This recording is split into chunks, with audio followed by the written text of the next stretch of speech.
Hello दोस्तों, आप सभी का अपने YouTube चैनल में स्वागत करता हूं। और आज की इस वीडियो में हम लोग हिंदू लॉ में एक बड़ा ही महत्वपूर्ण टॉपिक डिस्कस करेंगे, जो कि है मिताक्षरा और Dayabhaga schools of Hindu law में क्या क्या डिफरेंसेस है।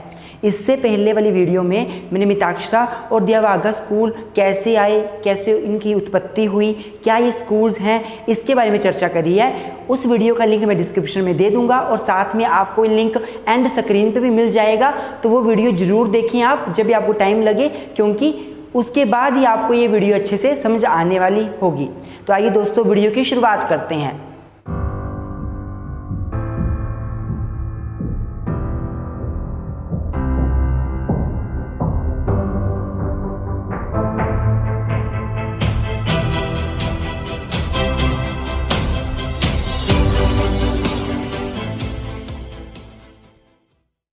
तो मेरे दोस्तों, अगर मैं मिताक्षरा और दयाभागा स्कूल की बात करूं, इनके डिफरेंसेस की बात करूं, तो सबसे पहला डिफरेंसेस इनकी एप्लीकेबिलिटी को लेकर है कि ये स्कूल कहां कहां एप्लीकेबल होते हैं। पूरे इंडिया में से कहां कहां इन स्कूल को एप्लीकेबल किया जाता है। तो मेरे दोस्तों, अगर मैं मिताक्षरा स्कूल की बात करूं तो ये पूरे इंडिया में एप्लीकेबल होता है। इंडिया के कोने कोने के जो हिंदू हैं वो इस स्कूल की फ़िलोसफी को फॉलो करते हैं, except the state of Assam and Bengal, west Bengal और स्टेट ऑफ असम को छोड़ दिया जाए तो पूरे इंडिया में ये स्कूल एप्लीकेबल होता है। अर्थात पूरे इंडिया के लोग इसको फॉलो करते हैं, इसकी फ़िलोसफी को मानते हैं, लेकिन असम और वेस्ट बंगाल के लोग इसको नहीं मानते। अगर मैं बात करूं दयाभागा की, तो ये जो स्कूल है ये एप्लीकेबल होता है असम में और वेस्ट बंगाल में, जहाँ पे मिताक्षरा स्कूल एप्लीकेबल नहीं होता वहाँ पे दयाभागा एप्लीकेबल होता है।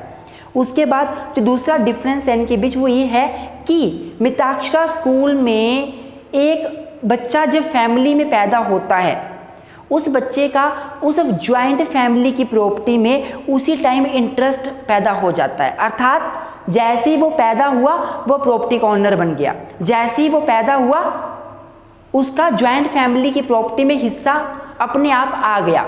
कहाँ पे? मिताक्षरा के स्कूल में इंटरेस्ट कैसे आता है प्रॉपर्टी में? By birth. जैसे बच्चा जन्म लेता है प्रॉपर्टी उसके नाम है वो वाली, इसका इंटरेस्ट है उस प्रॉपर्टी में। किस प्रॉपर्टी में? ज्वाइंट फैमिली की प्रॉपर्टी में। लेकिन अगर मैं बात करूं दयाभागा स्कूल की, तो दयाभागा स्कूल में जब बच्चा जन्म लेता है तब उसका प्रॉपर्टी में इंटरेस्ट नहीं होता। उसका प्रॉपर्टी में इंटरेस्ट कब आता है? जब उसके फादर की डेथ हो जाती है। अर्थात इसमें बर्थ के टाइम इंटरेस्ट आता है बच्चे की प्रॉपर्टी का, बच्चे का प्रॉपर्टी में, और इसमें जब बच्चे के फादर की डेथ हो जाती है उस टाइम उस बच्चे का प्रॉपर्टी में इंटरेस्ट आता है। तीसरा पॉइंट है मेरे दोस्तों, रेस्ट्रिक्शन ऑन अलाइनेशन।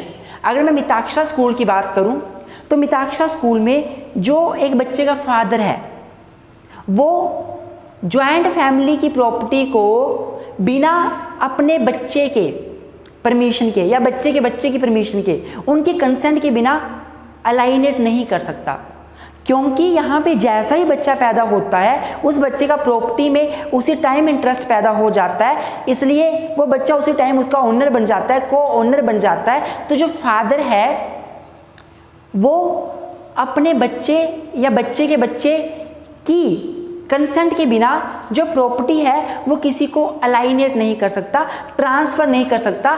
जी हाँ, इसमें कुछ एक्सेप्शंस हैं, कुछ एक एक्सेप्शन है वो हम कभी बाद में डिस्कस करेंगे, लेकिन जनरल रूल आप ये मान के करो चलो कि father does not have absolute right to transfer the property to other person without the consent of other copartners. But अगर दयाभागा की बात की जाए तो दयाभागा स्कूल में जैसे बच्चा पैदा होता है वो बच्चा फैमिली की प्रॉपर्टी का ओनर नहीं बनता।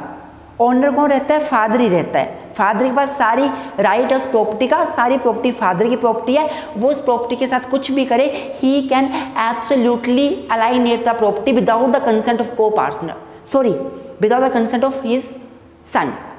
मैं को पार्टनर वर्ड यहाँ पे यूज़ नहीं करूँगा, वो आगे बताऊंगा क्यों यूज़ नहीं करूँगा। बेसिकली मिताक्षरा में को पार्टनरी बच्चे के पैदा होने से ही बन जाती है, दयाभागा में को पार्टनरी फादर के मरने के बाद एग्जिस्टेंस में आती है। तो बोलने का मतलब क्या हुआ दोस्तों, बोलने का मतलब ये हुआ मिताक्षरा में फादर के पास पावर नहीं है कि वो प्रॉपर्टी को अलाइनेट कर सके, लेकिन दया भागा में फादर के पास पूरी पावर है, वो प्रॉपर्टी को ट्रांसफर कर सकता है, अलाइनेट कर सकता है किसी को भी जिसको वो चाहे, उसका अपनी इच्छा है। अगला जो डिफरेंस है वो ये है कि सन इज को ओनर। जो ज्वाइंट फैमिली की प्रॉपर्टी है, उस ज्वाइंट फैमिली की प्रॉपर्टी का जो सन होता है वो को ओनर होता है। अर्थात फादर तो ओनर है, फादर घर में बच्चा पैदा हुआ, अब बच्चा उसका को ओनर बन गया। जो ज्वाइंट फैमिली की प्रॉपर्टी है उसमें बच्चे का बाई बर्थ इंटरेस्ट होता है, इसलिए बाई बर्थ बच्चा को ओनर बन जाता है, सन को ओनर बन जाता है। पर अगर मैं मिताक्षरा की अगर मैं दया भागा की बात करूं तो दया भागा में जब बच्चा पैदा होता है तो उसका फैमिली की प्रॉपर्टी में इंटरेस्ट नहीं आता बाई बर्थ, इंटरेस्ट फादर की डेथ के बाद आता है, इसलिए सन जो है वो को ओनर नहीं होता, सन एक को ओनर नहीं बनता। आई होप आपको डिफरेंस समझ आ रहे होंगे। अगर डिफरेंस समझ आ रहे हो मेरे दोस्तों, प्लीज़ वीडियो को अभी लाइक कर दें, अगर चैनल पे नहीं हो तो अभी सब्सक्राइब कर दें, ऐसे ही नॉलेज वाली वीडियो को देखने के लिए। वीडियो लंबी हो जाए थोड़ी सी, प्लीज़ मुझे कोऑपरेट करना, वीडियो पूरी देखना, तभी आपको अच्छे से समझ आएगा। मिताक्षरा की बात करूँ तो मिताक्षरा में सन के पास राइट होता है कि वो फादर से कभी भी पार्टीशन की डिमांड कर सकता है। जब एक फैमिली में बच्चा पैदा हुआ, उसका बाई बर्थ ही राइट हो गया प्रॉपर्टी में, वो बाई बर्थ ही प्रॉपर्टी का ओनर बन गया। अब उसका राइट है वो अपना हिस्सा डिमांड कर ले, मुझे पार्टीशन चाहिए, मुझे अलग कर दो, उसका राइट है।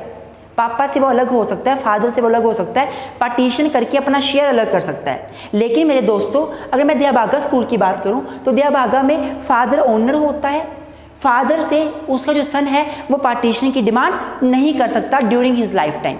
जब तक फादर जीवित है, बच्चा ये नहीं बोल सकता मेरा शेयर अलग करो, उसका शेयर तो कोई है ही नहीं, उसका शेयर तो फादर की डेथ के बाद उसको मिलेगा। जब तक फादर जीवित है तब तक फादर की प्रॉपर्टी होगी, वो फादर ही ओनर होगा, फादर ही एब्सोल्यूट पावर रखेगा उस प्रॉपर्टी के साथ डील करने की। सन के पास कोई पावर नहीं है, तो सन पार्टीशन भी डिमांड नहीं कर सकता। आइए कुछ और पॉइंट डिस्कस करते हैं। इसके बाद अब अगले पॉइंट की बात करूं तो मिताक्षरा स्कूल में एक डॉक्ट्रिन है जो बहुत फेमस डॉक्ट्रिन है, जो है डॉक्ट्रिन ऑफ सर्वाइवरशिप। इस मिताक्षरा स्कूल के अनुसार, मिताक्षरा फिलॉसफी के अनुसार, एक व्यक्ति जो कि को पार्टनर है, जब वो मर जाता है, फैमिली में जो को पार्टनर है जब वो मर जाता है तो उसकी प्रॉपर्टी बाकी जो रिमेनिंग को पार्टनर हैं उनमें चली जाती है बाई सर्वाइवरशिप। बाई सर्वाइवरशिप जो जी रहा है उसको मिल जाती है, जो जीवित है उसको मिल जाती है। बेसिकली एक फैमिली में फादर, उसका सन, सन का सन, सन का सन का सन, एक फादर और 3 लीनियर मेल डिसेंडेंट्स, ये आपस में मिलकर को पार्टनरी बनाते हैं। को पार्टनर कौन होते हैं? एक फादर होता है, उसका सन को पार्टनर होता है। अगर सन का आगे सन है कोई तो वो को पार्टनर होता है, अगर सन के सन का सन है आगे कोई तो वो को पार्टनर होता है। तो अगर इनमें से किसी की डेथ हो जाती है, मान लो फादर की डेथ हो गई, तो जो प्रॉपर्टी है वो इन तीनों में बराबर बंट जाएगी जो जीवित को पार्टनर्स हैं। ये सर्वाइवरशिप की डॉक्ट्रिन है। कभी मौका मिला तो अलग से वीडियो बना के अच्छे से एक्सप्लेन करूंगा और अभी इसका क्या स्टेटस है वो भी बताऊंगा। अभी आप ये समझ लो कि प्रॉपर्टी, इसकी जो प्रॉपर्टी है वो अब इन तीनों में बंटेगी जब ये मर जाएगा, और इसके मरने के बाद प्रॉपर्टी जो इसकी विडो, इसके बच्चों, इसका जो डॉटर है या इसकी विडो है उसको नहीं जाएगी। इवन दो अभी सर्वाइवरशिप में डॉटर को क्योंकि को पार्टनर माना जाता है अब हिंदू सक्सेशन एक्ट के अनुसार, तो अलग कंसेप्ट है। लेकिन मिताक्षरा स्कूल तो यही मानता है ना, मिताक्षरा स्कूल की बात हम कर रहे हैं। मिताक्षरा स्कूल तो सर्वाइवरशिप को ये मानता है कि जब एक को पार्टनर मर जाता है तो उसकी प्रॉपर्टी बाकी जीवित को पार्टनर में चली जाती है। मान लो कल को ये भी मर गया बीच में, तो जो प्रॉपर्टी है वो 2 में चली जाएगी, फिर इन दोनों में प्रॉपर्टी चली जाएगी। आई होप आपको समझ आ रहा होगा मैं क्या बोलना चाहता हूँ। तो मिताक्षरा में कौन सी डॉक्ट्रिन फॉलो करते हैं हम?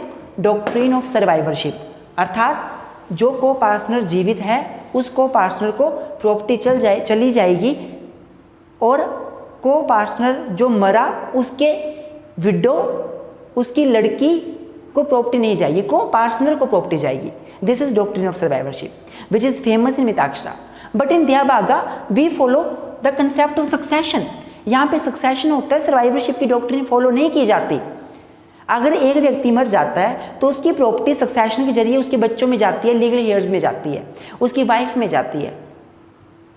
लेकिन प्रॉपर्टी जो है वो किसी को पार्टनर में नहीं जाते दिया भागा के अनुसार। इवन दो अभी तो चाहे मिताक्षरा है चाहे दिया भागा है, दोनों जो हिंदू फॉलो करने वाले दोनों स्कूल के हिंदूज हैं, उनको हिंदू सक्सेशन एक्ट के अनुसार ही काम करना पड़ता है। हिंदू सक्सेशन एक्ट के अनुसार ही प्रॉपर्टी उनके आगे लीगल हेयर्स में जाती है। पर हम मिताक्षरा और दिया भागा स्कूल की फिलोसफी में डिफरेंस कर रहे हैं यहाँ पे, तो ये डिफरेंस है दोनों में। आई होप आपको समझ आ रहा होगा मैं क्या बोलना चाहता हूँ। अगला है shares are not defined. Mitakshara school में जैसे ही फादर के घर में बच्चा जन्म लेता है या फादर के बच्चे के घर में बच्चा जन्म लेता है तो वो प्रॉपर्टी का मालिक बन जाता है, उसका प्रॉपर्टी में हिस्सा बन जाता है। लेकिन याद रहे जो शेयर होता है कि उसका शेयर कितना होगा वो डिफाइंड नहीं होता, वो पक्का नहीं होता कितना शेयर होगा। जैसे कि मान लो ये फादर है, इसके घर में सन पैदा हुआ, अभी तो लगता है हमें कि 1/2 दोनों का आधा आधा हिस्सा है प्रॉपर्टी में, क्योंकि इसका ही बर्थ राइट है और ये मालिक है, दोनों ये को ओनर है, दोनों का हाफ हिस्सा प्रॉपर्टी में हो गया।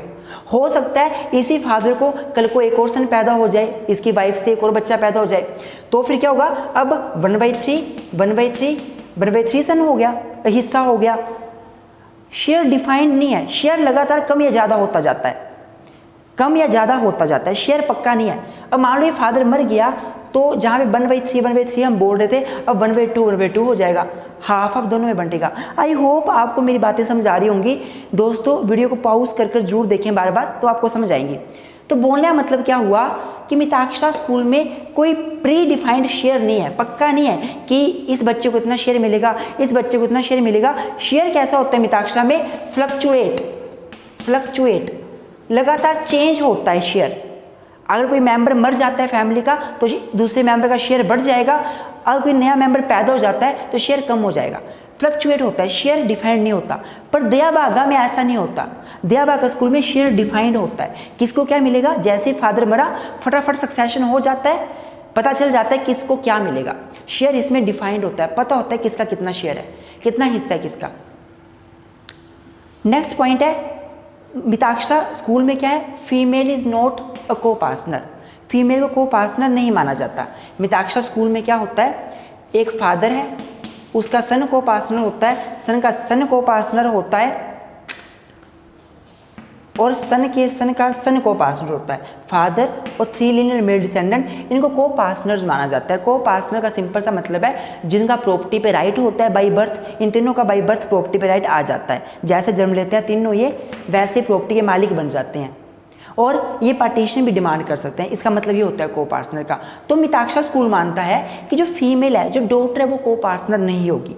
मिताक्षरा स्कूल की ये फिलोसफी है। इवन दो हमारा जो हिंदू सक्सेशन एक्ट है उसके हिसाब से अब फीमेल भी को पार्टनर होगी, डॉटर भी को पार्टनर होगी, लेकिन हम मिताक्षरा फिलोसफी को पढ़ रहे हैं तो इसके अनुसार फीमेल एक को पार्टनर नहीं हो सकती मिताक्षरा स्कूल के हिसाब से। पर अगर हम दिया भागा की बात करें तो फीमेल को पार्टनर हो सकती है। फीमेल से को पार्टनरी स्टार्ट नहीं हो सकती, याद रखना, फीमेल से को पार्टनरी स्टार्ट नहीं हो सकती, लेकिन फीमेल को पार्टनर हो सकती है। जैसे ही मिताक्षरा की बात, सॉरी दिया भागा की बात कर रहा हूँ, जैसे ही फादर की डेथ हुई, जो इसके बच्चे होंगे, इसकी डॉटर होगी, वो सारे मिलकर को पार्टनरी बनाएंगे आपस में और प्रॉपर्टी को सक्सीड करेंगे अपने फादर की प्रॉपर्टी को। दिया भागा में ऐसा होता है, फीमेल को पार्टनर हो जाती है, लेकिन मिताक्षरा में फीमेल को पार्टनर नहीं माना जाता। आई होप आपको समझ आ रहा होगा। अगर बात की जाती है अगले पॉइंट की, तो मिताक्षरा में यूनिटी ऑफ पोजेशन होता है। जो सन है, सन का सन है, सन के सन का सन है, जो फादर है, वो सभी यूनाइटेड होकर प्रॉपर्टी को ओन करते हैं। यूनिटी ऑफ ऑनरशिप है, यूनिटी ऑफ ऑनरशिप, इकट्ठे किसी प्रॉपर्टी को ओन करते हैं, प्रॉपर्टी के सभी मालिक हैं, यूनिटी है उनमें। लेकिन दिया भागा में यूनिटी ऑफ ऑनरशिप नहीं होता, बस एक ही बंदा ओनर होता है, वो फादर होता है। बाकी बंदे ओनर कब बनते हैं, फादर की डेथ के बाद। जब तक फादर जीवित है फादर ही ओनर होगा। तो ये कुछ एक डिफरेंसेस हैं मिताक्षरा और दिया भागा में। आई होप आपको समझ आए होंगे। इसके अलावा आप ये भी लिख सकते हो कि मिताक्षरा स्कूल में copartnery come into existence with the birth of a son. अगर बात की जाए 10th पॉइंट की, 10वां पॉइंट, तो को पार्टनरी कब बनती है, coparcenary come into existence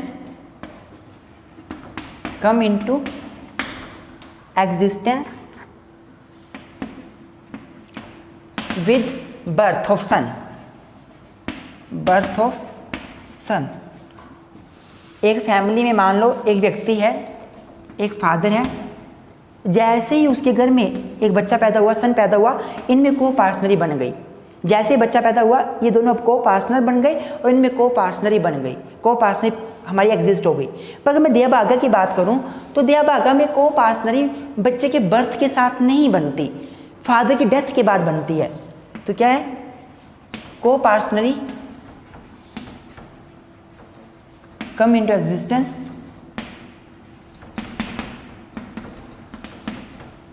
after death of father। I hope आपको समझ आया होगा कि मिताक्षरा में जैसे बच्चे ने फैमिली में जन्म लिया, उसके फादर और बच्चे का फादर और सन का आपस में को पार्टनरी बन जाती है।